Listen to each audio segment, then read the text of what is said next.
Hey everybody, this is Gordon. It's day 14 of the Valhalla Project Homestead Marathon exercise. Welcome. We're going to show you today some of the processes and techniques that we've developed for use here at Valhalla that may be of interest to you in your area.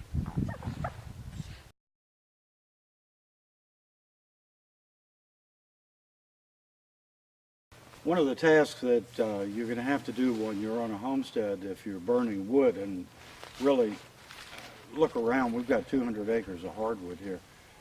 It only makes sense for us to burn wood rather than rely on electricity, which is very fickle. But nothing is cheaper than the wood you get off your own property. One of the tools that are quite common on a homestead is a splitting maul like this. It's a great tool. You put the piece of the wood down, slam down on it, and with luck it'll split. With bad luck, it'll deflect off this though and could hit you in the leg and do some severe damage. So in order to keep this as safe as possible and yet still very effective, Chris found this really neat little tool that was invented in Sweden rather, for splitting wood. Simply drill the proper size hole in a stump like this, insert the bar here that holds it all together, position your wood, and the splitting is done simply by dropping or giving this little impetus, this weight down on the splitting maul, and then within, if you're lucky,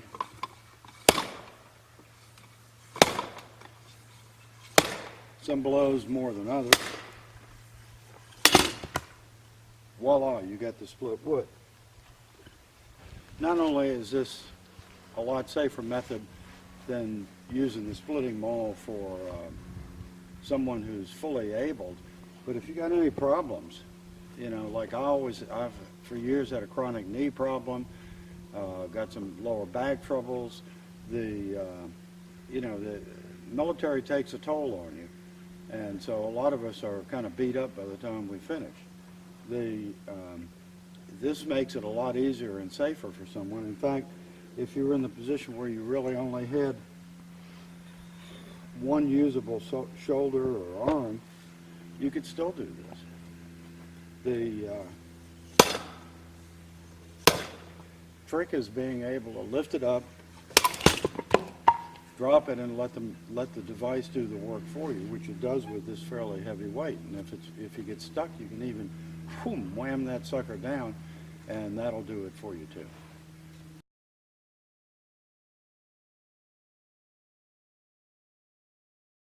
We're down in the hospital unit for morning chores. One of our experiments for the winter with where we incur intermittent freezing and thawing is to use these 55-gallon drums to store water so that we can then bring the water out to the different birds, to the swimming pool that they have, to their different waterers, without having to worry about the hose nozzles freezing or the hoses themselves freezing, which they tend to do. So one of the things that we got was this really excellent water pump, and you can see it's rather long, so it'll extend very deep into the barrel, so that even if we get a little freezing on top, which in our climate is probably as much as we're going to get unless we have something glacial happening, then we can use this to pump the water out of the bottom. And when it thaws, then we can refill it. Yeah. I'm going to show you how fast this goes. Got 3 gallons down here. Once this thing gets going, it really pumps quite a bit of water, and it does it rather quickly, and as you can see, it's almost effortlessly. I mean, if somebody, if a senior citizen can do it, then anybody can do it.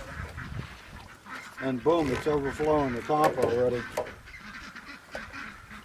And voila, you have 3 gallons of water just like that, in seconds.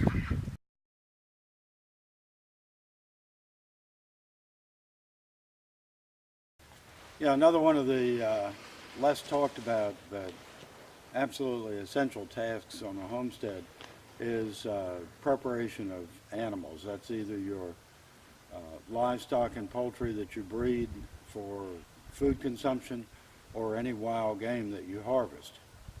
The final product looks pretty good on the plate, but in order to get it from on the hoof to on the plate, it takes some butchering work, and what that does is it produces in some cases, a significant amount of waste material called offal. This is things that include the intestines and inedible organs like the lungs and some of the other parts of the critter that just aren't that appealing. So what we did in order to minimize the several things. First, you have odor and potential of disease. Second, you're looking at the possibility of having your own domestic animals like our dogs and cats and birds get into this if you just take it out and dump it somewhere and drag it all over the place, which is pretty disgusting. And then even though a lot of hunters will field dress, where they'll leave the offal in the field out or the woods, then basically what you're doing is feeding predators. And you may even be bringing in more than you already have. That's things like coyotes, raccoon, possum, almost anything that eats meat. So what we've done is create an offal station whereby this compost over the period of perhaps up to 2 years. Not only does this dispose of the offal in a clean, sanitary, and odorless manner, but at the end of that period, whatever it may be, a year, 2 years, we'll see how it goes, this can be taken out, spread on the fields for nutrition, put in the orchard around the trees, that sort of thing. So it doesn't get wasted, it continues to recycle into the earth. If you want to imagine that these old bones are, say, the results of us having butchered some chickens or turkeys, in goes the offal. You could put some carbonaceous material, such as leaves, on top of it. You probably want to put more under the given situation. Then we'll take our fireplace or wood stove ashes, take a few of these. These help neutralize the smell and are alkaline and add to the overall nutritional basis of the compost pile ultimately. Close it up. That keeps the rain from soaking in, and we're done.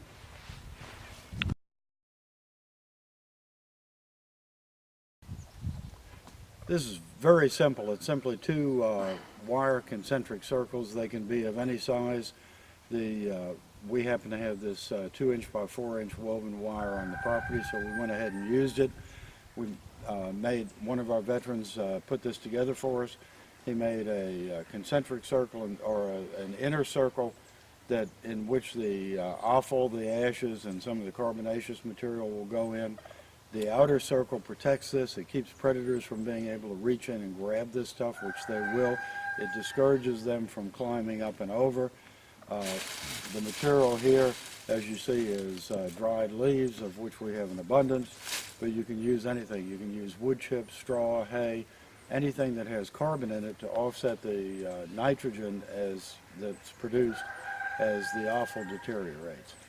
A couple of years, this will be ready to spread on the field or in the orchards, and we'll have completed full circle, and we'll have more nutrients for the homestead.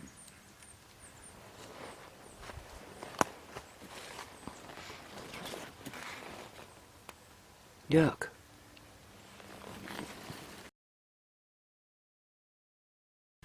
Tomorrow's day 15, and so we've kind of hit the top, and now we're sliding down the other side. We haven't had cabin fever. We haven't had any serious shortages. Things have been working real well, so we want you to stay with us for the next 2 weeks of the Valhalla Project Homestead Marathon exercise. You'll learn a lot. We'll get some good feedback from you, and we'll have a good time for the next 2 weeks, and we'll let you know how it all wraps up.